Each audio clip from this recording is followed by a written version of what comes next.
Today we are blessed to present one of these insightful lectures entitled The Undivided Attention and Devotion of Bhakti Practice, Part 3 of 6, on Between Master and Disciples, given in Chinese and English on October 13, 2019, in New Land Ashram, Taiwan, also known as Formosa.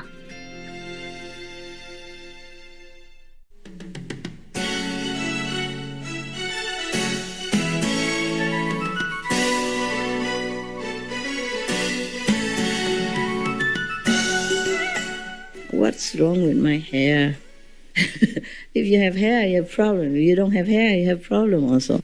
Yeah. Before I had no hair. I went through every airport. They checked me so much. They bend my shoes and X-ray my layers of my handbags, even hiding something. Not every country know what bald head means, because they also have some people like they have their own gang of bald head. I don't want to mention the name. And then they make trouble, yeah, and they're famous in the world for making trouble. So I also have bald head, and then I may be one of the gang members. So I had trouble. So I start growing hair, and then I have other trouble. I have to comb, I have to wash, and then I have to dye my hair even, which I don't like. Part of the job. You don't believe it, but it's part of the job, yeah. Before I didn't know. To be a master, you have to be blonde. And then it just became like that. Yeah. There was one of the episodes in American soap opera. There was one series called Monk. This inspector, his name is Monk. He's a very excellent inspector. He knows many things, and he always cracks cases which nobody else can. And together with other policemen, inspector, they're doing good things. And the chief of one of the police department, he's elder and he have mustache, like that. And then one day he has to be moved to somewhere else or something. And he let his deputy, who is a very young guy, maybe 20-something, not yet 30 even, to take his place.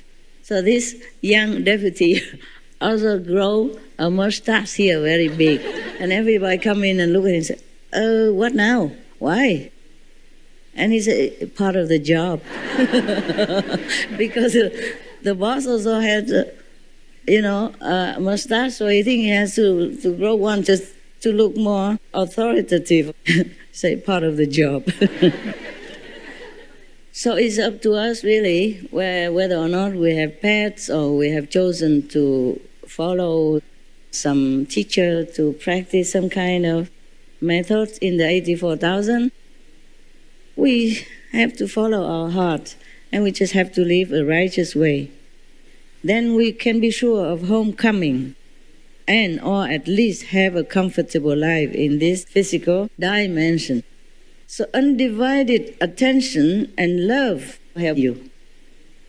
Concentration on present moment only also help you a lot, because that means you're separate from all the karma of the world. They will not touch you. We not only have our own karma, we brought with us since birth, but we also polluted by others, people karma around us. One of the Chinese philosophers, I think Zhuangzi, somebody Zi, they all Zi, one of the Zi, just say that the society is a big dying tub, like we're together, so we dye almost similar color. Yeah, because inside the same tub, yeah, with the dyeing material in it. 社会是很大的染缸，还好我记得一些。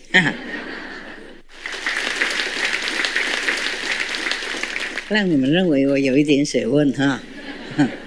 I say it's good that I still remember something.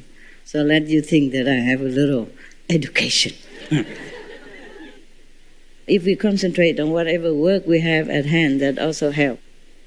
It's called karma yoga in spiritual terminology. Everything is called yoga or practicing method in India. It's true also. That's why the Buddha say we have 84,000 practicing method. There's a story about one guy who came to study with a Zen master. The master taught him things, but he get nowhere. Maybe he didn't practice well. Maybe he went to sleep as soon as he sit on cushion. Or maybe he just sit there thinking of something else. So he never got anywhere. So he came and asked the master, please help me. Is there anything else you did not teach me? He said, I taught you everything. It's up to you to make use of them or not. He said, but I got nowhere. I cannot do anything. I cannot even concentrate. So the master said, okay, there's another one. Another way. He said, okay, tell me. So the master said, go out, find a job. Earn a living. Yeah, because actually when you're working, you have to concentrate on your work. Otherwise you cannot do your job well, no? Or you get fired because of survival. To earn a living, you have to concentrate on your work. You have to. Work is given to you. You just have to do it. There's no choice. So you concentrate on your work, on the present task at hand. That is also another kind of undivided attention. And that is called Karma Yoga in India. But actually, Karma Yoga has a more profound way of realizing it. Like you have to work in any way, or work voluntarily especially, and dedicate that to God to erase your karma. That's why they call Karma Yoga. Not Kama Sutra, it's different. Okay, the men don't think nonsense. The woman don't know, right? I had to know many things, sorry. Okay, I'm forced to know. Sometimes they brought book to me. They say, Master, good one, good one. Okay, good. I trust it. And I look, all kind of photos which I never saw before. Inside an explanation. That's Karma Yoga. It's different from Karma Yoga. Kama Sutra is different than Karma Yoga. Okay, I don't need to read that. Please. Okay, no need. Being a teacher sometimes is a nuisance. Many things people ask you, you have to know, so that you can tell them that's good, that's no good. Stay away from it. For example, I don't have to know so many things, thank God, because you practice Kuan method and you enlighten all by yourself. You don't need to ask me so many things. Sometimes you do, just nonsense about your cat, your dog, your whatever. But it's nothing big. So that's how Karma Yoga works. And after 7 years, this guy came back to his master. And he said he still did not get anything yet. So the master said, then I cannot help you. That was the last door that the master can show him. He still did not do well. And some people don't concentrate on their work. They just work to pass time, looking at the clock, waiting to go home. But don't really devote their attention to the work. Whatever work you do, you have to do it like the last job in your life. The last time that you can ever do something to contribute to the world. All that attention. You work with respect, with devotion, with gladness that you could have a job, that you are not a useless person, that you can contribute to the world that you own so much since you are born. That kind of attitude we must have. We should be very happy to be assigned any job at all and do the best of our capacity. Even if you sweep the floor, you be a janitor for the toilet, or you be the president of a country. Or it's just job. And I'm not sure which job is better, the presidential job or the janitor job. I think the janitor job is better for you. You can sweep the floor, mop the tiles, and recite the 5 names at the same time. Dedicate your life and your work to God. But if you're a president, I don't think you have time to even recite 1 sentence of the 5 names or the gift that I give to you. All kind of things will come to you day and night. And even when you sleep, your problem is going to sleep with you. If you can sleep. I'm not a president, but I know. Last night, for example, I could not sleep because of other people's problem. It just come to me and ask. So imagine how a president have to deal with so many things, internationally, nationally, yeah, and with the staff, with so many egos that hanging around him. The president or the king has no doubt many people who help him, voluntarily also. But he also has to deal with these egos. They are not helping unconditionally, like a dog or a cat. They wanted something, attention, or at least some reward, a smile from you, a praise from you, or a certificate of volunteer of the year, intern of the century, whatever.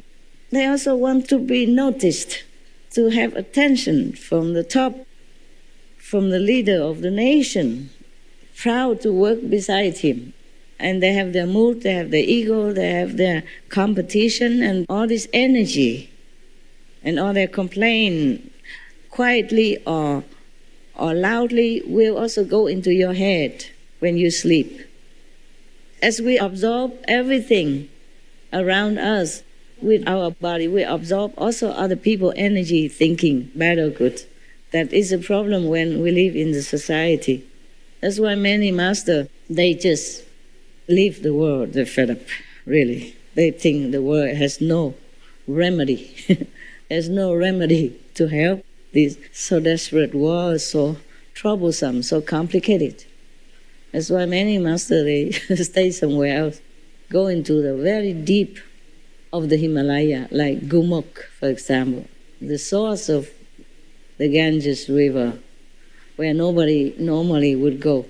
There's snow all year round, even in summer. And they eat very simple, or not eat maybe, eat snow. Maybe they just brought with them some rice and some dal, like bean, yeah, lentil stuff, and just to last for some months. And if somebody come up, then maybe some labor or something brought them some other lentils, and another bag of rice will last for another few months, for example, like that. But they have to wait until summer. At least summer we can see the road, and in winter there's no way. Everything blocked like a big mountain everywhere. And in summer, the army who stationed in the Himalaya, just the border, they have to keep the border. In summer, they will came with the bulldozer, big cat, to room away the snow and make it like a small road in between the two big, tall wall of ice. And then the pilgrims can begin to go up to worship mountains and rivers and some shrine of the past masters and pray for whatever they pray for. The Karma Yoga is not just concentrating on the work only, but to dedicate it for the wellness of others, like volunteer work for the poor, the homeless, or cleaning the temple for the monks, or the shrine of some gods and goddesses. And that is called Karma Yoga. Some people practice just that. They don't recite mantra, nothing. They don't even meditate. Maybe they do sit in front of the gods, statues, and quiet down. And sometimes if they're pure enough, they can see the goddess or god appear to them, like Sri Ramakrishna. His wife became a holy mother.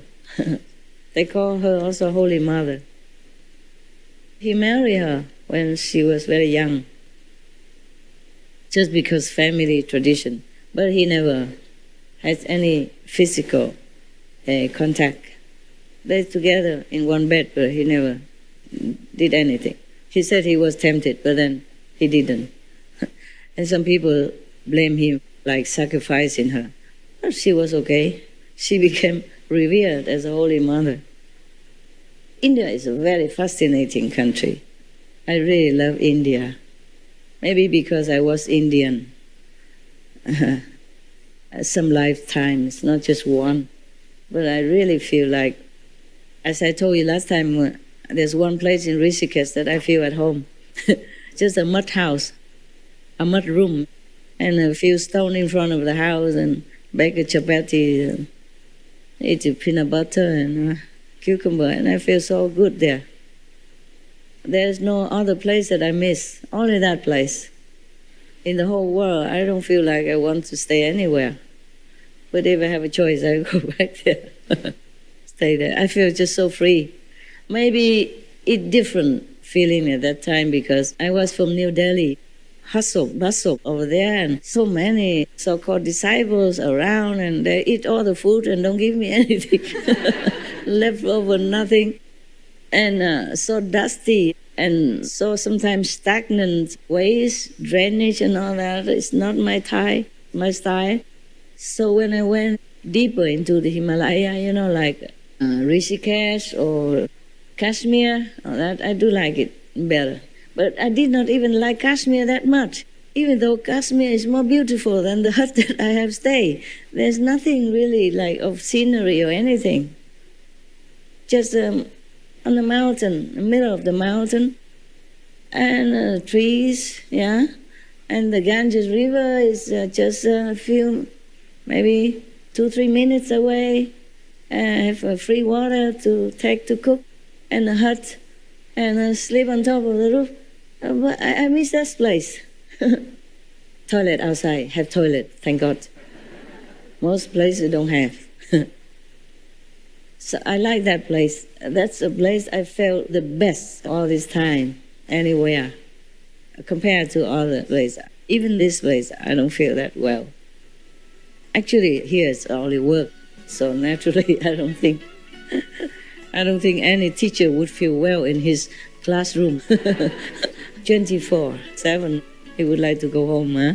Even the classroom, his school may look better than his little flat, but he probably like to go back to his shabby hut or flat rather than the fancy and clean and well-built school.